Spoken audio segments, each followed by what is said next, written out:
Montagnagas. Jean-Paul Bailly, le garant du grand débat, est votre invité, Audrey Crespo-Mara. Bonjour Jean-Paul Bailly. Bonjour Audrey. Avant d'être garant du grand débat, vous avez été PDG de la RATP, puis PDG de la Poste.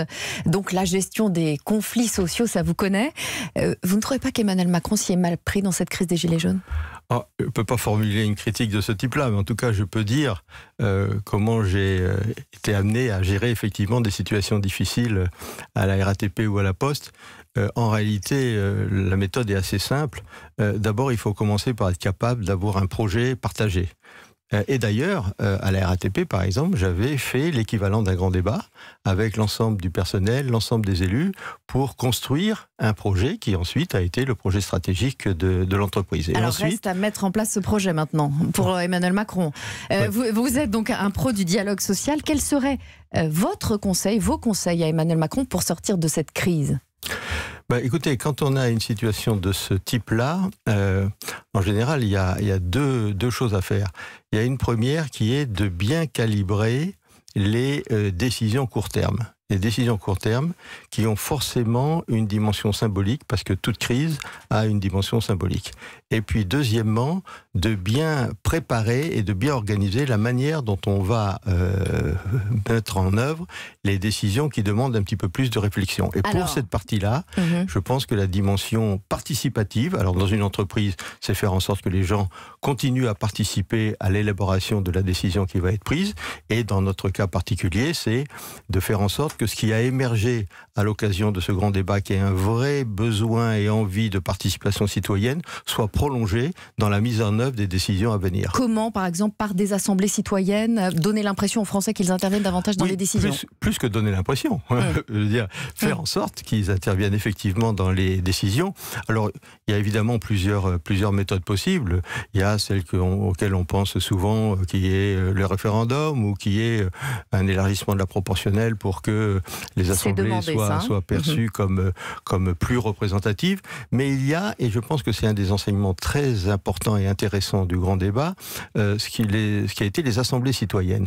C'est-à-dire des assemblées de citoyens tirés au sort et qui sont à la fois informés pour débattre sur la question qu'ils doivent traiter, et qui donc présentent l'avantage, ces assemblées citoyennes, d'être à la fois totalement représentatives et totalement délibératives. Il faudra impérativement les mettre en place. Moi, je pense que c'est une bonne idée pour accompagner des projets, pour accompagner la préparation d'un certain nombre de lois. Et d'ailleurs, puisqu'on parlait de la Poste et de la RATP, j'en ai fait aussi des assemblées citoyennes à la Poste et la RATP sur des sujets particuliers, avec des citoyens tirés au sort, pour essayer de résoudre un certain nombre de problèmes spécifiques. Alors Jean-Paul Bailly, garant du grand débat, la grande leçon du grand débat, c'est que les Français veulent payer moins d'impôts. Était-ce bien utile de dépenser 12 millions pour arriver à cette conclusion ? Oui, mais c'est toujours l'idée de sortir un point particulier par rapport à quelque chose qui forme un ensemble. Évidemment, ce point-là, comme d'autres points traités de manière indépendante, on peut toujours se dire qu'un bon sondage aurait fait l'affaire. Mais en réalité, l'objectif du grand débat est très différent. C'est pas du tout un grand sondage. C'est quelque chose qui permet de faire une photographie globale de la société française, avec ses priorités, ses accords, ses désaccords, ses contradictions.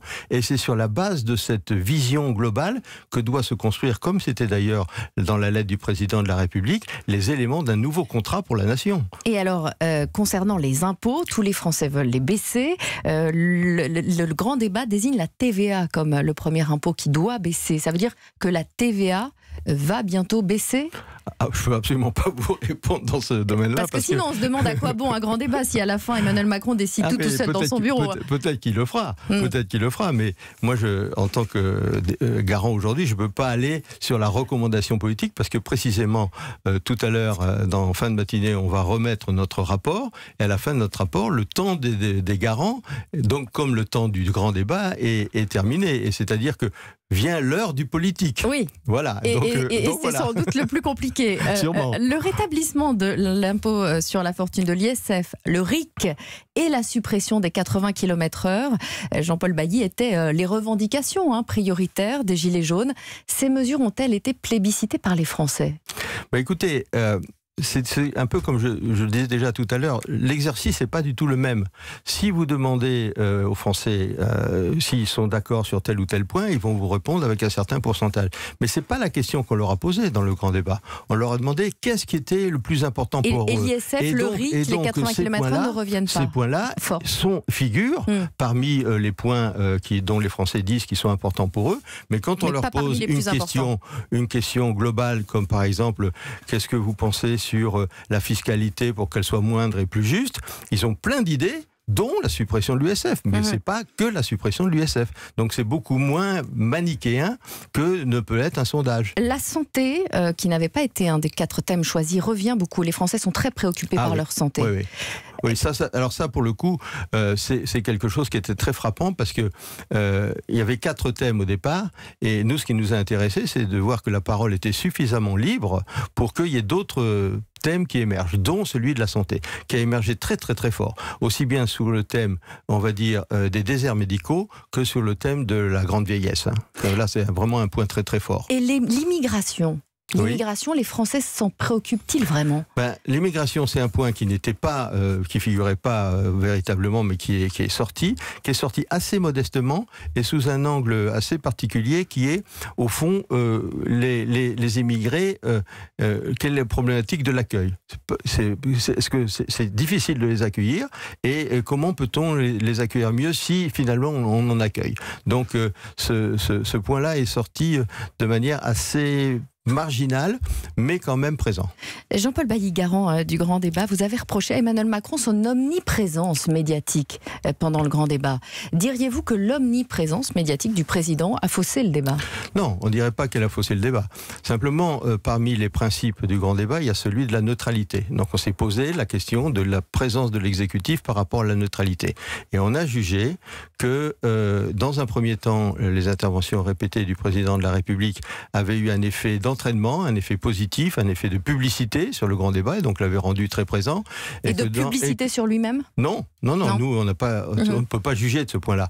Mais sur le fait que ça a entraîné disons une adhésion, ça a facilité une adhésion populaire au Grand Débat, certainement, et que par la suite, donc ces interventions plus répétées et plus médiatiques pouvaient jeter un doute sur la nature et l'objectif du Grand Débat. Et en choisissant lui-même les 4 thèmes du débat, Emmanuel Macron a-t-il orienté le débat dans le sens au fond qu'il souhaitait, et est-ce que ça n'invalide pas le débat les résultats ? Non, ça n'invalide pas le débat. De toute façon, dès le départ, la règle du jeu était assez précise, puisqu'il y avait ces 4 questions, et les Français sont assez grands pour sortir de ces questions-là. Le problème des questions est double, parce que on ne peut pas démarrer sans aucune question, on ne peut pas démarrer sans aucun cadrage. Déjà là, avec ces 4 questions, on voit à quel point c'est foisonnant et très difficile à interpréter. Donc je pense qu'il y avait besoin d'un cadrage. Et une dernière question, c'est que Emmanuel Macron va maintenant devoir faire des propositions. Le Premier ministre est plus ou moins convaincu que les Français seront déçus par les propositions. Dites-nous à titre personnel, quelles mesures le président doit prendre en priorité sous peine de décevoir ? Oui, je vous répondrai pas sous ce plan-là, mais je peux vous dire un point qui est important, c'est que je pense qu'il y a des décisions symboliques et urgentes à prendre, mais que tout aussi important est la manière dont les Français seront associés aux décisions de demain. Et symbolique, c'est les baisses d'impôts. Oui, si vous voulez, oui. Merci beaucoup, merci Jean-Paul Bailly.